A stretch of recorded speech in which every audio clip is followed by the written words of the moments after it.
Muitas pessoas sinceras acreditam que a lei e a graça são aspectos da religião cristã que não se harmonizam, pois pensam que, por sermos salvos pela graça, não precisamos mais guardar a lei de Deus, uma vez que Cristo Jesus morreu na cruz, nos desobriga de tal observação. Porém, estaria esse pensamento correto?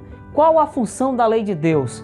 Vamos deixar que a Bíblia nos ajude a entender. Salmos 119, verso de número 33 e 34. Diz assim: Ensina-me, Senhor, o caminho dos teus decretos, e o seguirei até o fim. Dá-me entendimento e guardarei a tua lei, de todo o coração a cumprirei. O termo lei é muito amplo na Bíblia. É sempre importante você analisar o texto bíblico dentro do seu contexto para entender a qual tipo de lei o autor bíblico faz menção. Pois em toda a Bíblia nós encontramos leis de cunho civil, saúde, cerimonial e moral. A lei cerimonial, por exemplo, que consistia em sacrifícios de animais, festas religiosas e etc., findou-se na cruz, uma vez que seu único objetivo era apontar para Jesus e seu sacrifício na cruz. Um bom exemplo disso é o fato de nós não termos mais que sacrificar cordeiro, pois Jesus é o Cordeiro de Deus que tira o pecado do mundo. Mas, e quanto à lei moral, a lei dos 10 mandamentos, registrado em Êxodo capítulo 20, verso de número 1 a 17, e escrita pelo dedo de Deus, estaria em plena vigência para nós hoje? Muitos, ao fazer uma leitura superficial das cartas de Paulo, quando ele escreve sobre o assunto, chegam à triste conclusão de que o apóstolo era contra a lei de Deus, uma vez que ele incisivamente ensina que a justificação do crente vem por meio da fé e não por obras da lei. Se você ler atentamente as cartas que Paulo escreve, você vai perceber que ele nunca foi contra a lei de Deus para a vida do cristão. Paulo era sim contra em fazer da lei um meio de salvação, e esse nunca foi o propósito da lei de Deus. Veja o que ele mesmo diz na carta aos Romanos, Romanos 3:31. Anulamos então a lei por meio da fé? De modo nenhum. Pelo contrário, confirmamos a lei. Um pouco adiante, ele continua dizendo: assim, a lei é santa e o mandamento santo, justo e bom.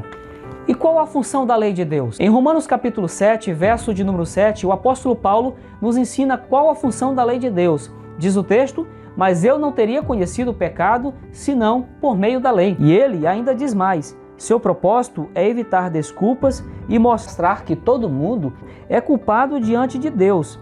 A lei simplesmente mostra quanto somos pecadores. Com base nesses textos, concluímos que a única função da lei de Deus é mostrar onde estamos errando. A lei funciona como espelho, tendo a única função de nos mostrar a sujeira. Assim, recorremos para aquele que tem a capacidade de nos limpar. Nesse caso, Cristo Jesus, com sua graça. Nesse ponto, é importante nós respondermos a uma outra pergunta: o que é pecado? Taxativamente, a Bíblia responde o seguinte, em 1 João, capítulo 3, verso de número 4. Diz assim: todo aquele que pratica o pecado também transgride a lei, porque o pecado é a transgressão da lei. E em Romanos capítulo 4, verso de número 15, o apóstolo Paulo afirma: onde não há lei, não há transgressão. Então, como eu posso afirmar que a lei dos 10 mandamentos foi abolida se eu digo que existe pecado?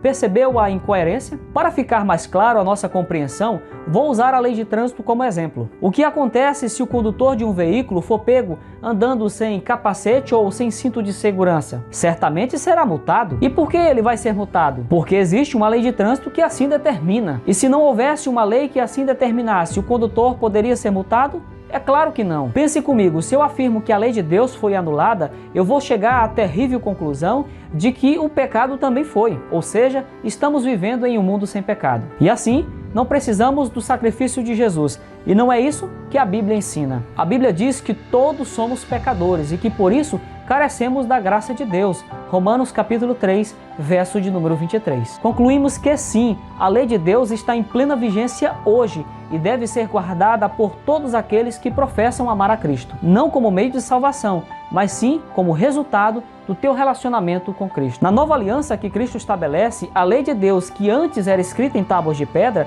agora é escrita no nosso coração. Você pode ler isso em Jeremias capítulo 31, verso de número 33 e Hebreus capítulo 8, verso de número 10. A santa lei de Deus não é contrária à sua graça, pois a lei revela o erro, a graça transforma o pecador.